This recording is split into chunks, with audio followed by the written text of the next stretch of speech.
They have built up the capital to make larger purchases. TransUnion's Landau says of Generation X.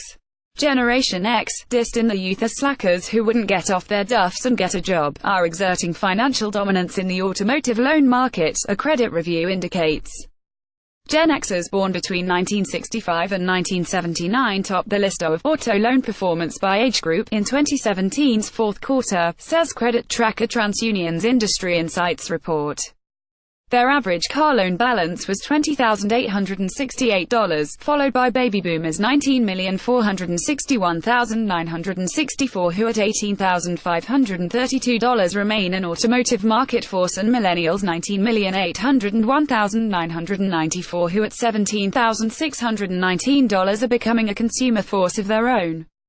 Generation Z 1995 to the present unsurprisingly has the lowest average car loan balance, $13,853. That's largely because many of them aren't old enough to drive, and the ones that are skew toward entry-level and used vehicles. In some cases, having the highest outstanding loan amount could be viewed as carrying too much debt, but in the context of the TransUnion report it indicates Gen X members now have the wherewithal to buy more car and obtain higher loan advances. I'd say it has to do with life cycle. Brian Landau, TransUnion's Senior Vice President Automotive Leader, tells Ward's Auto, referring to Gen X. They have built up the capital to make larger purchases. In retrospect, their stereotypical slacker reputation as young people had more to do with entering a tough job market rather than an unwillingness to seek gainful employment. Similarly, millennials, many of whom came of age during the last recession, once incorrectly were branded as an indifferent generation with no interest in vehicle ownership. The recent surge in automotive purchases dispels that theory. Outstanding auto loans total $1.18 trillion in the U.S., a record.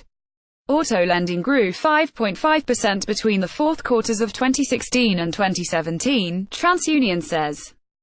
But that annual growth rate is the lowest since a 5.3% rise between the same periods in 2012 and 2011. Auto lending is stabilizing after years of rapid growth, due in part to responsive underwriting, Landau says.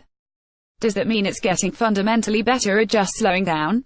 It's more about recalibrating, Landau says. Lenders are pulling back in targeted ways. The pullback is happening in the subprime sectors. That is not because subprime borrowers were defaulting on the loans en masse. Instead, it had more to do with too many lenders previously jumping into that lending segment, increasing the competition. There was oversupplying to the subprime space, Landau says. Auto loan delinquencies of 60 days and more are down, if only by a tick. They were 1.43% in fourth quarter 2017 compared with 1.44% same period 2016 and 1.64% in the recession year of 2008. Delinquencies are steady, Landau says, noting subprime represents only 10% to 14% of total loan origins. Non-prime segments are performing better than previously. That market is doing fairly well. He discounts some doomsayer predictions of a subprime lending bubble about to pop. If that ever did happen, if subprime went off the cliff, it wouldn't have a major impact because it is not that significant of a segment. S. Finley at wardsauto.com